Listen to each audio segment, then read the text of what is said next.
Família, é o seguinte: hoje o fisiculturismo é um esporte que cresce a cada dia, com eventos cada vez maiores e categorias para todos os gostos. Mas qual a origem desse esporte? Quem foram seus inventores? A origem do esporte é milenar.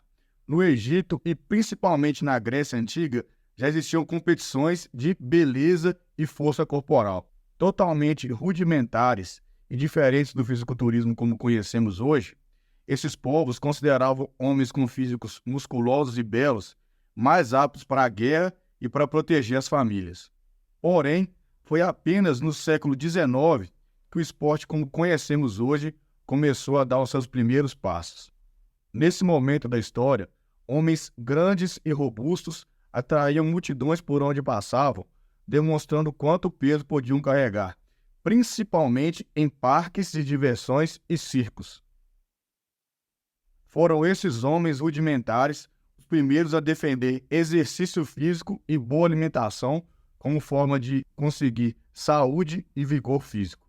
No meio desses robustos levantadores de peso, com físico de barril, surgiu um homem que chamava atenção por onde passava. Belo, estético, musculoso e com baixo percentual de gordura, lembrando os fisiculturistas de hoje em dia. Seu nome, Eugene Sandel. Guardem esse nome, Eugene Sandel.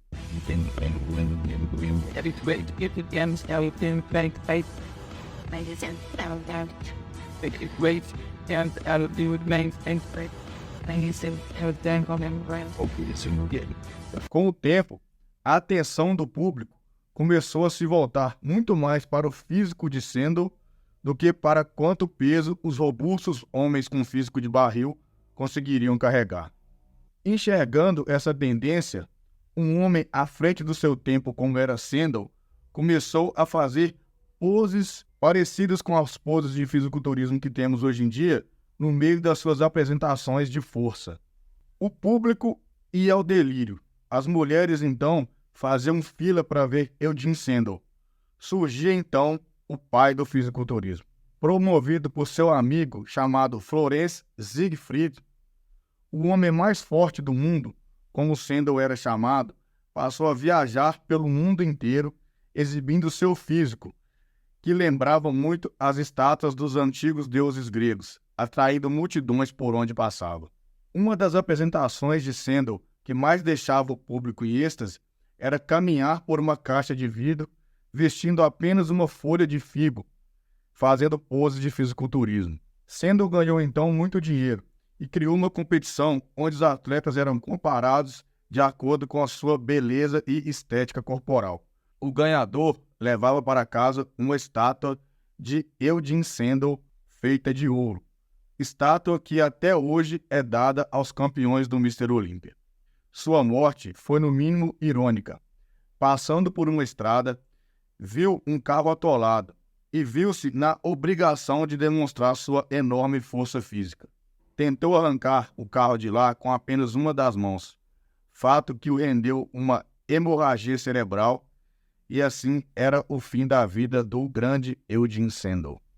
Nesse mesmo período, surgiam outros estéticos levantadores de peso conhecidos no mundo inteiro, como George Hackenschmidt, o Leão Russo, professor Louis Attila, Arthur Saxon, Hermann Görner, Oscar Hilgenfeldt e W.A. Ullum. Porém, um homem chamado Bernard McFadden tornou o levantamento de peso e a estética corporal sua religião. Considerando a fraqueza física e moral, criou no Madison Square Garden, em Nova York, a competição para se conhecer o homem mais perfeitamente desenvolvido do mundo, com um prêmio de $1.000, uma fortuna para a época, competição que se repetiu durante vários anos. Em 1921, vencia a competição de McFadden um homem chamado Ângelo Siciliano, mudando posteriormente seu nome para Charles Atlas.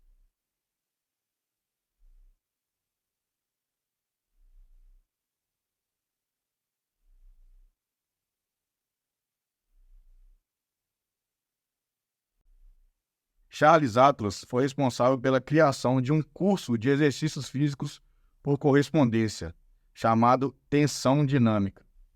Por décadas, Atlas fez fortuna com seu curso e incentivou milhares de pessoas a melhorarem seus físicos e sua saúde, naquela que ficou conhecida como a maior campanha publicitária da história. Nas décadas de 20 e 30, ficou evidente que saúde e desenvolvimento físico estavam estritamente relacionados e que o treinamento com pesos era a melhor forma de desenvolvimento muscular.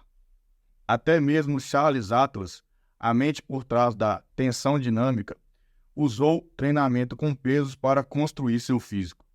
O conhecimento era limitado, mas cada geração de fisiculturistas melhorava com relação à geração anterior, simplesmente continuando com o que dava certo e descontinuando com o que não dava resultados. As competições de físicos dessa época reuniam todos os tipos de atletas, como pugilistas, ginastas e nadadores, por exemplo.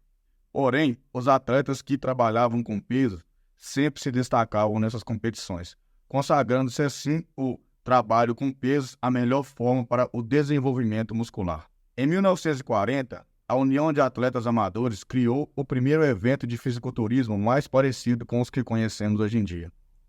O vencedor dos 2 primeiros anos foi John Grimach. Em 1945, o vencedor do evento foi Clarence Clancy Ross, o primeiro fisiculturista considerado com físico realmente moderno. Porém, o fisiculturismo ainda era um esporte que sofria muito preconceito, obscuro e que não atraía a atenção do grande público. Isso começou a mudar quando surgiu de forma meteórica Steve Reeves, homem bonito, forte e de físico magnífico, atraía multidões em suas caminhadas pela praia, extasiadas com a aparência atlética de seu físico.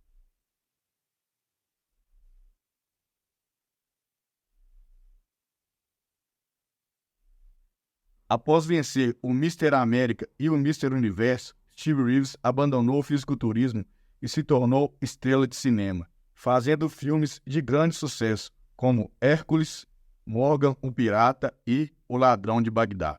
Reeves foi o único fisiculturista famoso dos anos 50. Inspirados por Reeves e com a melhora dos métodos de treinamento e nutrição, muitos outros nomes começaram a atrair a atenção do grande público, como Bill Pearl, Chuck Sibes, Jack Dellinger, George Eiferman e um dos maiores ídolos e inspirador do mito Arnold Schwarzenegger, o fisiculturista Reg Park, sendo Park o próximo campeão que sucedeu Steve Reeves. Campeão do Mr. Universo em 51 e do Mr. Universo profissional em 58 e 65, dominando assim o cenário do fisiculturismo mundial e dando início à era que, na minha opinião, é a maior era da história do fisiculturismo, a Golden Era, era de ouro do esporte. Se você ficou até aqui, agradeço. Espero que você tenha curtido o conteúdo e apreciado o nascimento do esporte. Um abraço, fiquem com Deus, valeu, falou e fui!